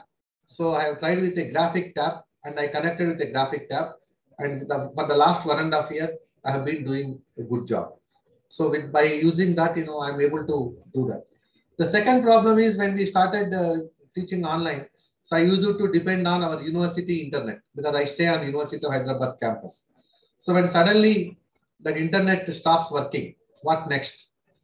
So then I used to have my mobile hotspot. But the mobile hotspot, sometimes, I had Airtel, the signals were not good. Then immediately what I did, I took one Geo SIM and I started using Geo. But sometimes these two are not working. Then immediately what I have done, some BSNL from landline, I got some internet. So these are the kind of options. And sometimes, there is no battery. And then backup laptop. But when I use the backup laptop, most of the content, how do I use? Because my content is in one system, and when I open the other system immediately, how do I get all my content? The next thing what I thought is I had OneDrive. So in OneDrive, I'm keeping all my files. So with OneDrive, I use it to open from my laptop or mobile from anywhere. So this is how over a period of time I have evolved. I don't think, I have got all this kind of experience overnight. So this is how it's a continuous process, and I have some success stories. I have some failure stories, whatever. So we are now trying to do that, at the end of the day, if I ask my students, so now some students are saying that, in terms of explanation, there is not hardly any difference between offline and online teaching. So what we are trying to do is online teaching, whatever we are doing, we are trying to bring it close to the experience of offline learning. So the online learning, whatever we have, that we are trying to bring to the experience of very close to the offline kind of a learning mode. Harness knowledge community powered by socialization. Equally invest and plan engaging in online and real life communities. Use technological opportunities like Google Meets, Zoom, and to in-person meets to organize in groups for learning, sharing common information, peer reviewing, and working together. So I think, if you wanted to teach online classes, you need to have some kind of a Google group. We need to have some kind of a Google group to send the messages through mail, or we can have a WhatsApp group. So sometimes even Facebook also can be used. Facebook also can be used for some kind of a communication. So the example is, the Pythonista Cave is a knowledge communities project where professional and enthusiast Pythonists organize and contribute with knowledge, information, resources. GitHub is an open workspace coding learning projects where people can view, review, and contribute with feedback. Take a student-centered approach, a more careful content and structure development with micro learning, more focused material, shorter courses and regular challenges, allowing students to navigate and engage with the process easily, as greater emphasis is on the needs and desires of each student.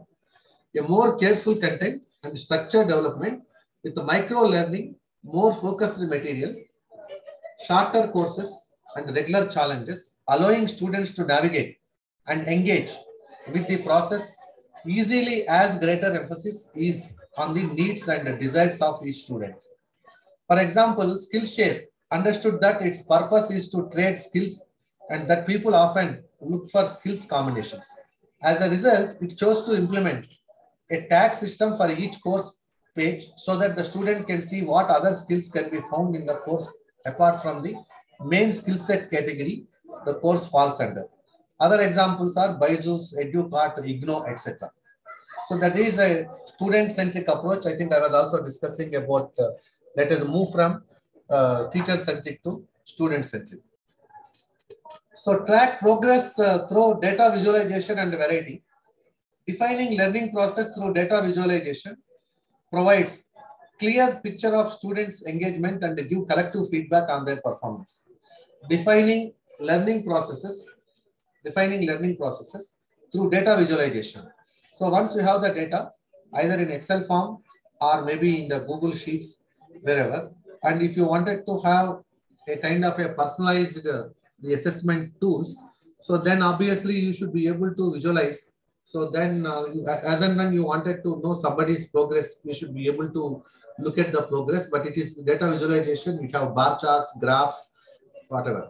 Variety of customizable assessment and activates and learning tracking methods, be it charts, dashboards, or badge reward systems, or gamification, can be used as alternative assessment systems that supports learning differences and provide closer progress tracking for measuring each participant's involvement, thus eventually leading to better insights of overall performance. So variety of customizable assessment, activates, and learning tracking methods, be it charts or dashboards or badge reward systems or gamification, can be used as alternative assessment systems that supports learning differences and provide closer progress tracking for measuring each participant's involvement. So this is how we are trying to look into that. It could be chart, it could be dashboard, it could be badge reward, or it could be gamification.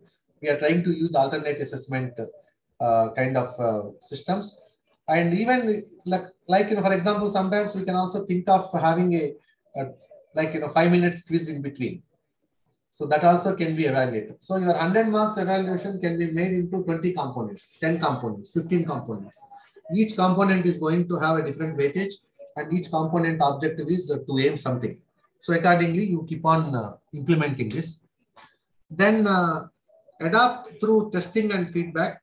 Blended learning is a highly dynamic learning process as it highly relies on technology and content dependent.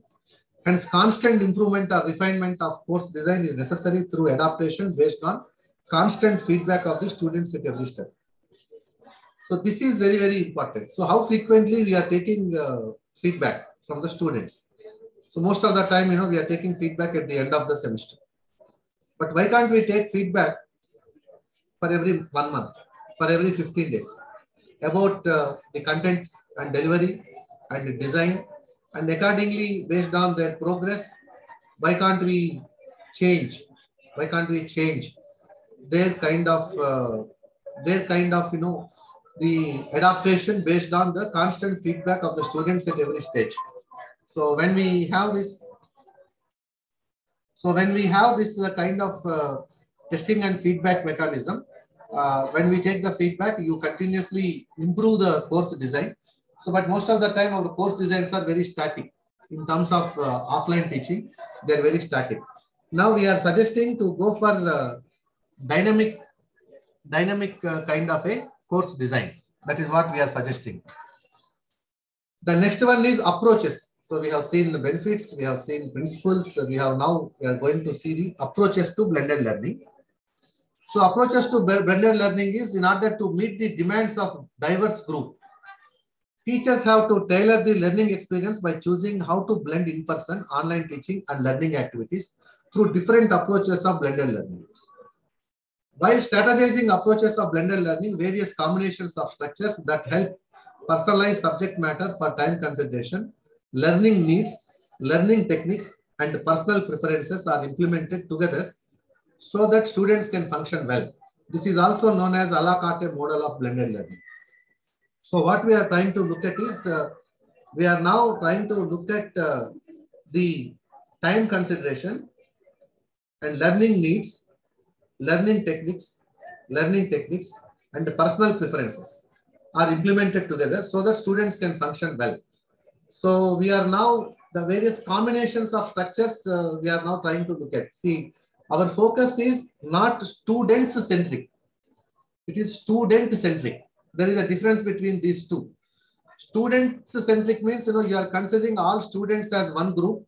We think the all students are one group and all the students' expectations are same. With that assumption, we are going to approach. But whereas here, we are thinking that, student-centric. That means, when we have 50 students, so you are teaching to the requirements of all 50 students. So this is the uniqueness of this blended learning. So that is called, a la carte model, what we are saying. So here approaches to blended learning, the following are the sample approaches to blended learning activities. A blended face-to-face class. It is based in the classroom with significant time replaced by online activities. Readings, quizzes, and other assessments are done online at home. So you can have the quiz and other assessments they can do at home. Blended face-to-face class. This model allows students and faculty to share more high-value instructional time because class time is used for higher order learning activities such as discussions, role plays, mentoring, and group projects. If you look at our typical classroom experiences, we would be spending a lot of time on discussing the basics, fundamentals. There's nothing wrong in it, but we should also leave some part of it to the students to go and read. But now if you have 100% syllabus, don't teach 100%. You teach only 80%. The 20% of the syllabus, you expect the students to learn on their own. Which 20% is an important question. So that is what we need to understand. We need to understand. For example, when I'm going to start a course in second semester, but the first semester course is the basics of first semester course are very important. But we have not taught that course. Somebody else taught that course. So what you do is, this first semester students, first semester course, whatever they have studied, that first semester content, whatever they have, that first semester content, let them go through that content on their own and come back to the class so that we can save some time. Otherwise, what we do, initial 5, 6, 7 classes, we would be only revising the last semester content. So but then let them go through on their own, and within 1 or 2 sessions, you try to revise and you try to ask them various kind of questions. The next one is rotation. Students rotate between various modalities in their schedules. Rotation can be teacher-directed structured learning sessions or online self-directed manner, and is generally structured around defined blocks of time where students are typically working in small groups with an assistant using instructive, interactive, and adaptive technology. There are various submodels: station rotation, lab rotation, flipped rotation, and individual rotation. Students rotate between various modalities in their schedules, number 1. Number 2, it can be teacher-directed structured learning sessions or online self-directed manner, and is generally structured around defined blocks of time where students are typically working in small groups with the assistant using instructive, interactive, and or adaptive technology. So for example, station rotation. What is this station rotation? If you look at the station rotation, it requires students to move between stations in the classroom at an instructor's discretion within set periods of time and a defined single space. So here, the station requires students to move between the stations within the class, in the classroom at an instructor's discretion. So they are moving from one station to other station. Lab rotation requires students in a course to rotate among locations on campus, at least one of which is an online learning lab. So locations on campus, rotation among the various locations, and out of which one is the learning lab. The individual rotation. The student rotates through learning modalities on an individualized, customized schedule, thus participate in stations that are targeted at their specific needs. So there are various stations, and they keep on individual rotation and lab rotation and station rotation. The flipped rotation it is the reverses of traditional class structure. Students access content by watching short lecture video online prior to class meetings, thus allowing in-class time to be used to assess individual understanding of the content and the active engagement of that content via one-on-one group collaborative work. These activities are targeted at helping students to achieve a deeper understanding of the subject matter. The flipped rotation you are exposing the student to the recorded video before they come to the class, so that you can have a higher order discussions in the class.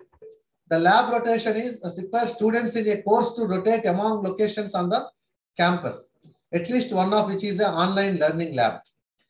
In the similar way, individual rotation a student rotates through learning modalities on an individualized, customized schedule. That means that each student, you are giving a specific kind of a rotation plan, and student would be moving that participate in stations that are targeted at their specific needs. So that means this is typically like a hospital, because I teach operations management. In a hospital, we have a reception and we have several facilities. There are some people will visit 4 facilities, some people will visit 6 facilities, some people will visit 2 facilities, some people visit 10 facilities. So each patient visit the hospital with a specific need, So now that is what is the individual rotation. But for sometimes what happens, if you say, I think you are going for a master health checkup. So all the people who have taken that master health checkup, they will follow the same pattern. So there is no option for them. But whereas the individual rotation, you suggest you are supposed to move from these many stations, these many places. That is what is individual. Then the next one is flex. Most of the curriculum content is emphasized through individual digital platform, and the teachers are available for face-to-face consultation, small group interactions, and support based on need. This model is designed to allow students to work at their own pace by controlling their learning path while still having the opportunity for face-to-face engagement to bolster their understanding and clarify doubts through mentors. So here the flex is, now I'm saying that, all of you should go through this content before come to the class. That is one model. But in the flex is, it is the individual digital platform and the teachers are available for face-to-face consultation, the small group interactions and support based on need. This model is designed to allow students to work at their own pace. The whole idea of this blended learning is student can study at their own pace. Student can learn at their own pace, because our classes are not homogeneous groups. They are heterogeneous. When the classes is heterogeneous, because if you look at classroom, we have a student with 90% score and a student with 30%, 40%, 50% score in entrance examination. But how can I manage all of them? So first of all, we need to understand all students are not same, they are different.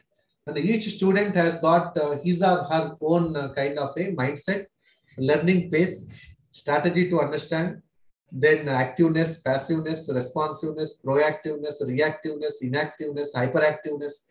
So we used to have varieties of students in the class. So now there are some slow learners.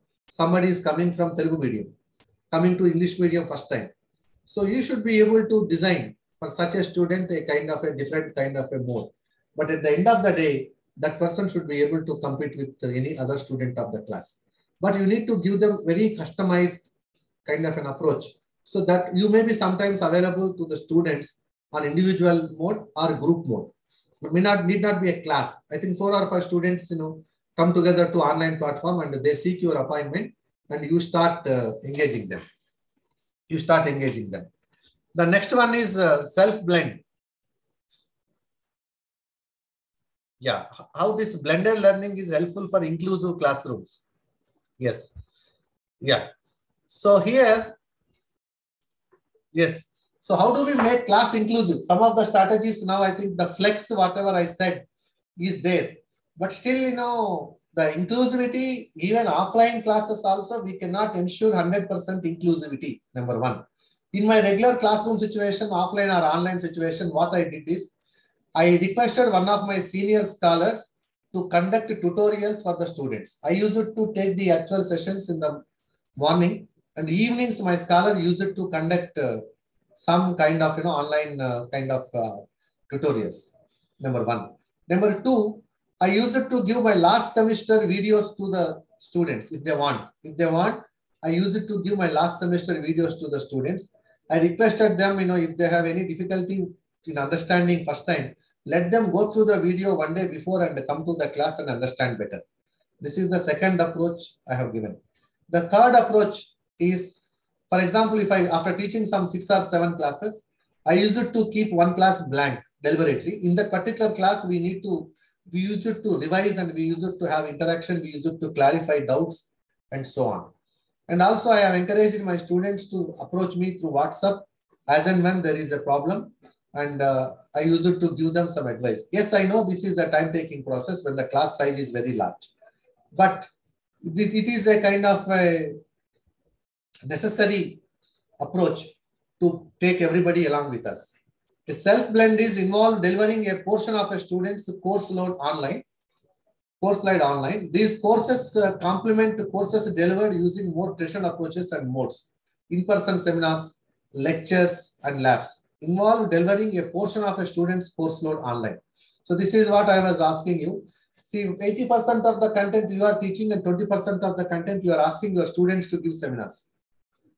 In-person seminars, lectures, and labs. The self-blended content can be delivered in a variety of locations, in school or outside school, in the form of webinars or industrial visits and blogs. Sometimes, you can ask your students to write in blogs, whatever they wanted to write. Their reflections in blogs.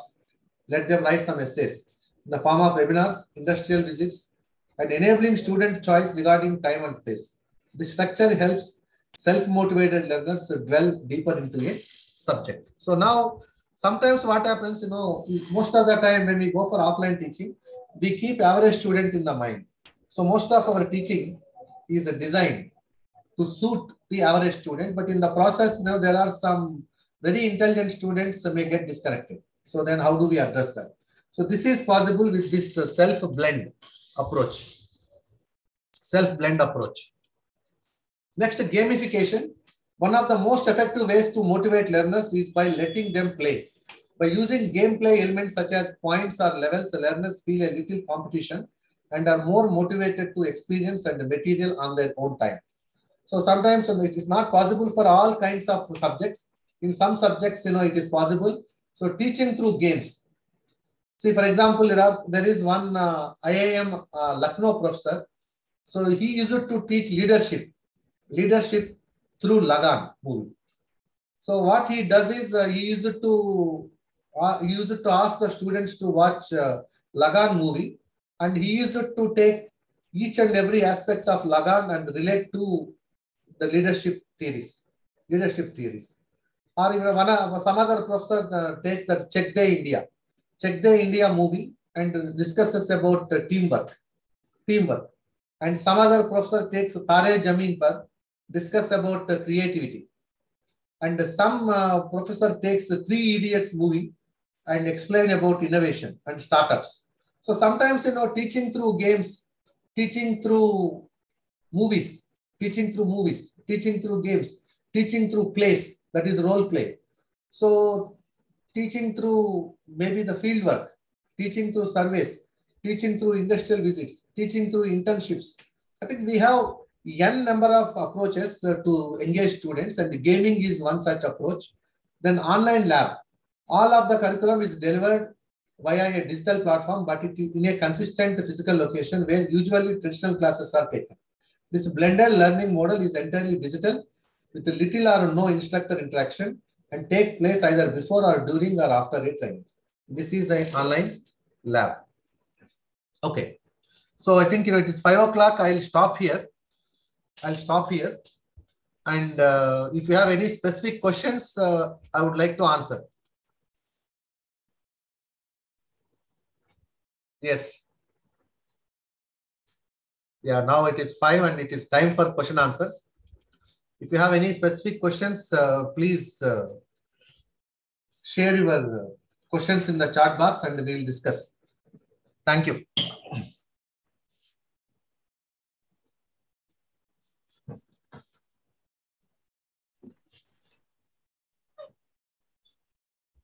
Dear participants, if you have any questions, kindly ask them in the chat box. Sir is there and he is going to answer your questions.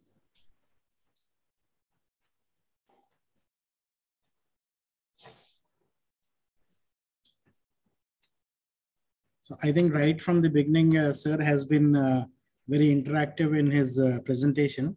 And whatever questions the participants had, probably they already asked the questions during the session itself. Still, in case any of the participant has got any of the question, now is the time for you to ask. You can kindly chat or type your question in the chat box. Otherwise, with the permission of everybody present, I would like to end this program.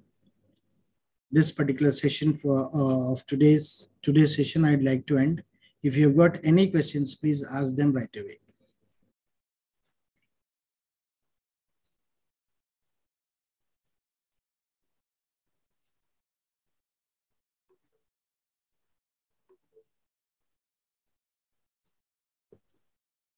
So I think Professor Rajshekhar, thank you very much for engaging the participants, and you have been right from the beginning very participative in your approach, and you have rightly taught the participants what is blended learning. You have also discussed the role of the teacher in blended learning. And one important thing that we liked in your presentation was that you asked the students what was their opinion about blended learning, and then you went ahead and explained the entire concept to them. So this is what is required in our regular teaching also. We need to gain an understanding of what the participants already know and try to add on to what they already know. So thank you, Professor Rajshekhar, for that excellent and very, very informative and useful session. Was very informative, and I hope that the participants really enjoyed your session. Thank you very much, Professor Rajshekhar, for being with us. And I also thank each and every participant for being very cooperative and listening to the speaker and trying to get maximum advantage of the knowledge of the resource person. Thank you, everybody. Yeah, thank you, Ravindranath, and thank you, my dear participants. I'm very happy to interact with all of you. So now I think since this pandemic is over, so let us look for more opportunities to meet physically and interact. And of course, my contact details are there in my slide, and go to my website, and also you can get my information. You Google it out, you can get my contact details, and let us be in touch. And definitely after the completion of this workshop, you would be getting more and more insights about blended learning. Thank you very much for your active participation, and I thank the organizers for giving me this opportunity. Thank you. Thank you very much. Thank you, sir. Thank you. And another very important announcement to all the participants is that tomorrow, again, the session is going to begin exactly at 3 o'clock. And I would request all the participants to log in exactly at 3.